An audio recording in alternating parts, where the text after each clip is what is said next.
Bonne année et bienvenue pour le 4e épisode de l'Africa Eco Race 2016. Tous ensemble, les pilotes, mécaniciens et membres de l'organisation ont fêté la nouvelle année comme il se doit au beau milieu du désert marocain. Mais pas d'excès, car ce 1er janvier n'était pas férié sur cette Africa Race, la 8e édition du seul rallye raid allant jusqu'au lac Rose de Dakar, depuis Monaco, en passant par le Maroc et la Mauritanie. 3 jours déjà de passé, déjà beaucoup de choses à raconter, et vous allez le voir, les nombreux pièges de cette 4e journée de course ont complètement bouleversé l'ordre établi.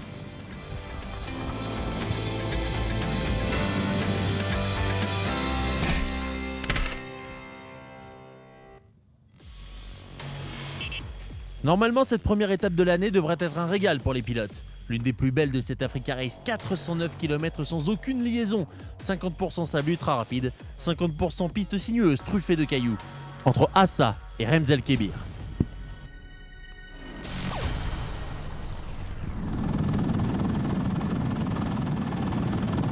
Septième de cette spéciale, l'Italien Andrea Fesani sur sa KTM.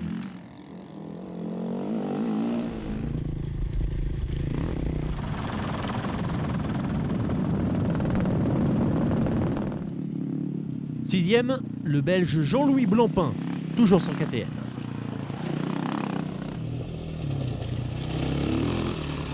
On remonte au classement, 5e place pour le KTM du Russe Dimitri Agoshkov. Ouais.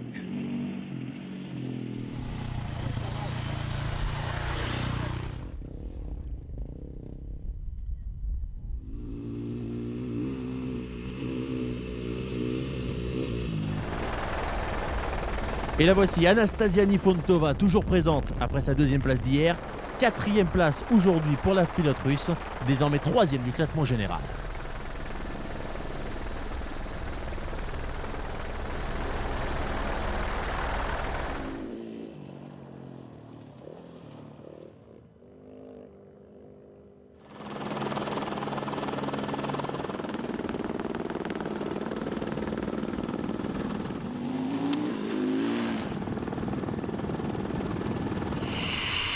Une 4e place obtenue malgré une petite chute, sans gravité.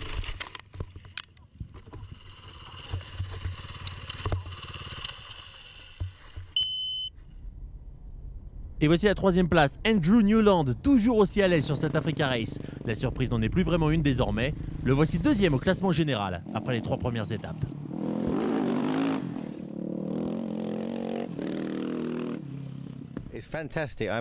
C'est fantastique, je passe vraiment du bon temps ici. Le parcours est superbe, c'est vraiment très rapide aujourd'hui et j'ai pris beaucoup de plaisir. J'essaie quand même d'y aller tranquille, sans trop pousser car la course est encore longue. Il reste beaucoup de chemin à parcourir. Aujourd'hui, j'ai trouvé la navigation plutôt compliquée. J'ai fait quelques erreurs qui m'ont fait perdre du temps, mais j'ai adoré le challenge. C'est vraiment appréciable.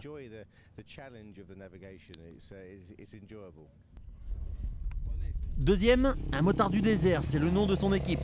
Norbert Dubois sur sa KTM réalise une étape quasi sans faute, dont il prend la 2e place.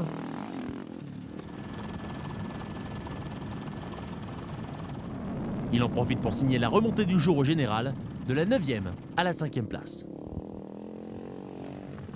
En 2016, certaines choses ne changent pas, comme la domination sans partage de Per, Anders ou les Valsetter. 3e étape, 3e victoire pour le vétéran norvégien, 14 minutes d'avance.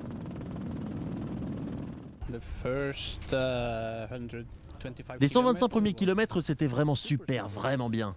Mais après, j'ai fait une petite faute et je suis tombé et j'ai cassé mon frein arrière.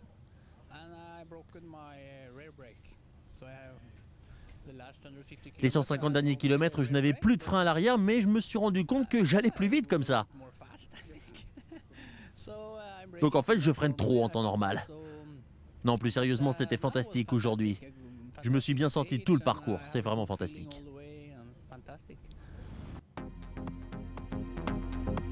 Confirmation du classement des motos avec la victoire d'Ole Valsetter, 14 minutes 19 d'avance sur Norbert Dubois.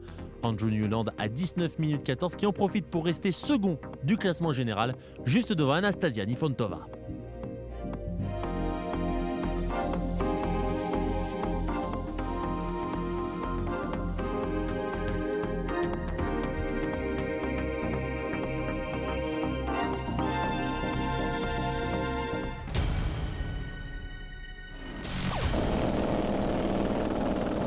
Pour les voitures, ce 1er janvier s'est transformé en une journée internationale des crevaisons. Et elle a fait une victime de marque, Yuri Sazonov, le leader du rallye depuis le premier jour. C'était vraiment le jour de crevaison, nous avons crevé 3 pneus en tout, on a dû rouler vraiment doucement. Mais bon, je ne vais pas changer ma tactique, je vais continuer d'attaquer tout le temps, il n'y a que comme ça que je pourrais monter sur le podium. Presque 2 heures de perdu pour Sazonov, mais heureusement pour lui, il n'était pas le seul. Mathieu Serradori, par exemple, le vainqueur de la 2e étape, ses 4 pneus ont crevé aujourd'hui, il a été obligé de finir de ralenti et a perdu 42 minutes.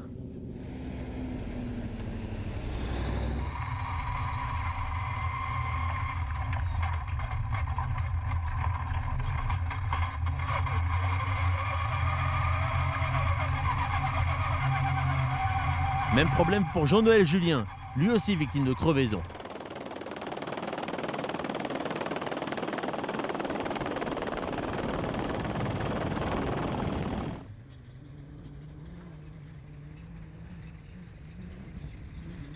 Belle journée en revanche pour Yves Fromont sur son buggy. L'un des 5 pilotes a été descendu sous les 5 heures.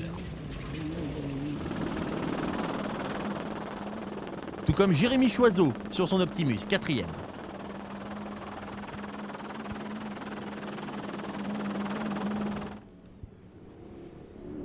Si son compatriote Sazonov a connu une journée en enfer, Kanat Chagirov s'en est plutôt bien sorti. Des crevaisons pour lui comme pour tout le monde, mais une 3e place finale malgré tout. Et surtout, voici le Kazakh 2e du classement général.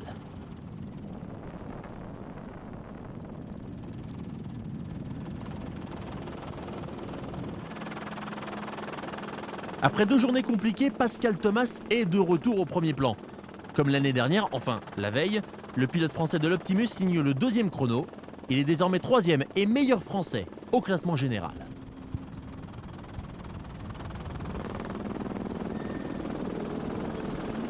On a crevé 2 fois, donc ça fait 100 km qu'on roule tout doucement sur des œufs pour ne pas crever.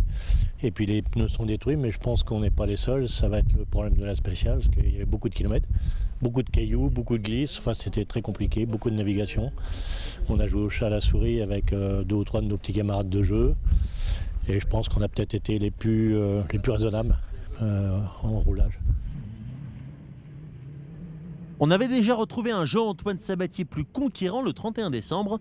Il commence 2016 par une victoire d'étape sur son Bugawan. Et encore mieux, le tenant du titre de l'Africa Race remonte à la 4e place du général sur les talons de Pascal Thomas, alors qu'il y a 2 jours, il n'était que 16e. Pour démarrer l'année, j'avais bien démarré l'année 2015 en remportant l'Africa Race. Là, si je gagne la première spéciale là, en 2016, c'est de bon augure, mais il y a une grosse concurrence cette année. Mais bon, c'est un peu comme l'année dernière, il faut sortir vivant du Maroc. Et après, ça se comptera en heures. Donc voilà, c'est le rallye, mais il faut être dans le bon wagon quand même. On ne sait jamais.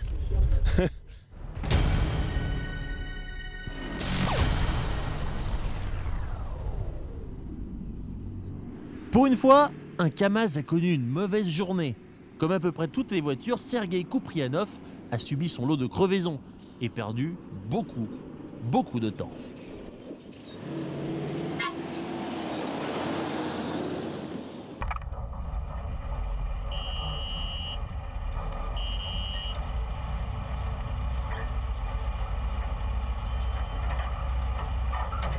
Troisième du classement camion, quand même.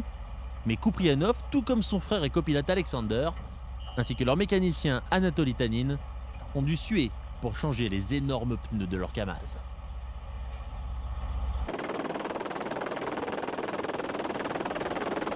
Pour Tomasz Tomeček, le refrain a été le même. Crevaison à l'arrière droit, mais le Tchèque décide de continuer sa route. jusqu'à ce que la roue finisse par céder. Beaucoup de dégâts et surtout un temps infini de perdu, plus de 3 heures sur la tête du peloton des camions.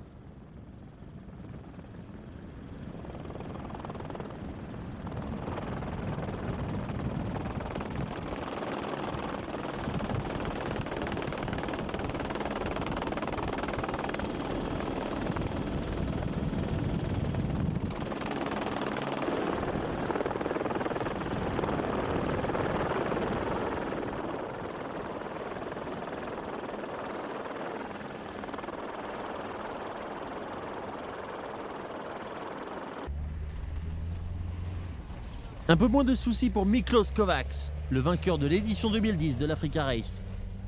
Le Hongrois et son Scania n'ont pas peur de se frotter à ce terrain compliqué. Il termine 4e du classement camion de cette 4e étape. Pour la 2e place, on l'a vu, ce n'est donc pas un Kamaz, c'est Elisabeth Jacinto qui a su éviter les crevaisons au maximum.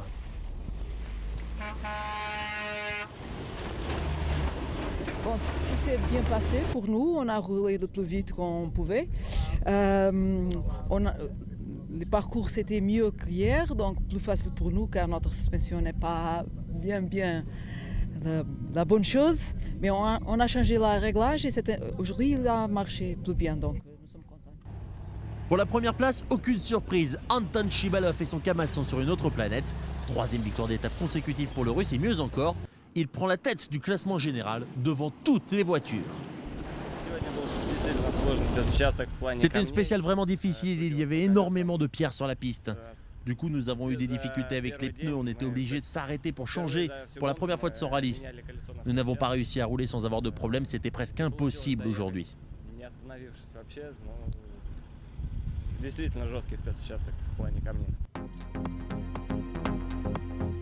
Et pourtant, Anton Chibalov, vous le voyez, prend la 4e place de cette étape en combiné voiture et camion. Une étape remportée, on le rappelle, par Jean-Antoine Sabatier devant Pascal Thomas.